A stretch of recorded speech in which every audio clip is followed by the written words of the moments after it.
নমস্কার বন্ধুরা, welcome to আরকে sports. আশা করি তোমরা সবাই সুস্থ ও ভালো আছো। তো আজকে মেগা ফাইনাল ম্যাচ রয়েছে কলকাতার যুবভারতী ক্রীড়াঙ্গনে Mohun Bagan versus Mumbai City FC দলের মধ্যে। যে দুটি দল ভারতের অন্যতম সেরা দুটি দল, ভারতের আজকে যে কোনায় আছে, যত ফুটবল সমর্থকরা আছে যারা আইএসএলকে ফলো করে, ইন্ডিয়ান ফুটবলকে ফলো করে, তারা কিন্তু আজকে টিভির পর্দায় অবশ্যই টিভি পর্দার সামনে থাকবে, সেখানে ম্যাচ দেখবে।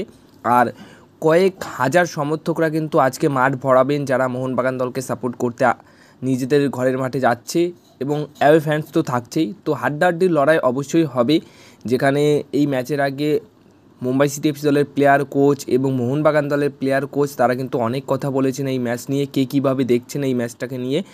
তো সব মিলিয়ে দুর্দান্ত একটা ম্যাচ আজকে সন্ধ্যা 7:30টার সময় লাইভ দেখতে পারবে। তো এই ম্যাচের জন্য আজকে ফাইনাল প্লেইং 11 কী থাকছে সেটা নিয়ে বলবো। তার আগে দুটো আপডেট শেয়ার করি। প্রথম যে আপডেটটা সেটা হচ্ছে সনি নর্ডে, তিনি কিন্তু গতকাল লাইভে এসেছিলেন তার সোশ্যাল মিডিয়া হ্যান্ডেলে। সেখানে এসে তিনি মোহনবাগান দল সম্পর্কে অনেক কথা বলেছেন, তার ভালো মুহূর্ত, খারাপ মুহূর্ত সব কিছু শেয়ার করেছেন, সমর্থকদের ভালোবাসা সব কিছু নিয়েই কিন্তু তিনি অনেক কথা বলেছেন। তো এটাও বলেছেন যে তিনি কিন্তু কলকাতায় আসছেন, খুব তাড়াতাড়ি কলকাতায় আসছেন, অ্যাজ এ প্লেয়ার হিসেবে খেলতে নয়, অ্যাজ এ ভালোবাসার মানুষ হিসেবে সমর্থকদের যে ভালোবাসা তিনি পেয়েছেন সেই রকমভাবেই তিনি কিন্তু আসছেন, মোহনবাগান ক্লাবে ঘুরবেন, সময় কাটাবেন কলকাতায় এসে, এমনটাই কিন্তু তিনি জানিয়েছেন। তো তিনি যদি ফাইনাল ম্যাচে আসতে পারতো সেটা কিন্তু আরও ভালো হতো, সমর্থকরা দেখলে তারা অনেক অনেক খুশি হতো। এবার নেক্সট আপডেট যেটা দেবো সেটা হচ্ছে আন্তোনিও লোপেস আবাস কিন্তু গতকালই একটা কথা বলেছেন যে অ্যাজ এ ম্যানেজার হিসেবে, অ্যাজ এ কোচ হিসেবে এটাই তার লাইফের শেষ কোচিং বা শেষ ম্যাচ, যিনি কিনা অ্যাজ এ কোচ হিসেবে থাকছেন। এরপর কিন্তু ম্যানেজারের দায়িত্বে কোনো ক্লাবেই তিনি থাকবেন না, সেটা তিনি পরিষ্কারভাবে জানিয়ে দিয়েছেন। তো সেই ক্ষেত্রে নতুন কোচ আসছে এবং আন্তোনিও লোপেস আবাস মোহনবাগান দলের সঙ্গে যুক্ত থাকবেন, কিন্তু টেকনিক্যাল ডিরেক্টরের দায়িত্বে হয়তো ফিরে যাবেন আবার। এটা মানে মোটামুটি অবসর নেওয়ার মতো একটা কথা তিনি বলেছেন কোচিং লাইফ থেকে। এবার সবশেষে যে দুটি বিষয় নিয়ে কথা বলবো, মোহনবাগান এবং মুম্বাই সিটি এফসির প্লেইং 11 কী।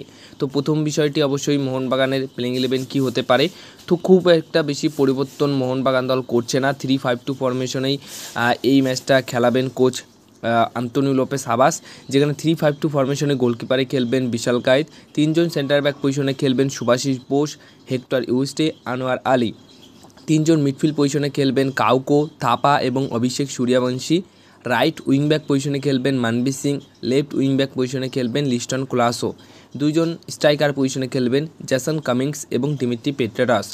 তো নিজেদের ঘরের মাঠে এই রকমই একটা প্লেইং 11 আজকে মুম্বাই সিটি এফসি দলের এগেনস্টে মোহনবাগান দল ফাইনাল ম্যাচে নামাতে চলেছে, বা কোচ আন্তোনিও লোপেস আবাস খুব একটা বেশি পরিবর্তন করছেন না, এরকমই একটা প্লেইং 11 নামাচ্ছে।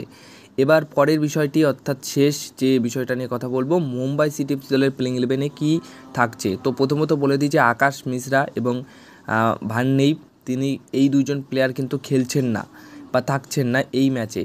তো এই ম্যাচে তাদেরকে বাদ দিয়ে যে প্লেইং 11টা তাদের কোচ পিটার নামাতে চলেছে, সেখানে অবশ্যই 4-3-3 ফরমেশন থাকছে। 4-3-3 ফরমেশনে গোলকিপারে লাচেম্পা, দুইজন সেন্টার ব্যাক পজিশনে তিরি এবং তাহের ক্রোমা, রাইট ব্যাক পজিশনে রাহুল ভেকে, লেফট ব্যাক পজিশনে মেহতাব সিং, তিনজন মিডফিল্ড পজিশনে আপুয়া, জয়স রানা এবং অ্যালবাতো নাগোরো, এবং একদম উপরের দিকে রাইট উইঙ্গার পজিশনে চাংতে, লেফট উইঙ্গার পজিশনে বিক্রম প্রতাপ সিং এবং একজন স্ট্রাইকার পজিশনে জস প্রিয়া ডিয়াস।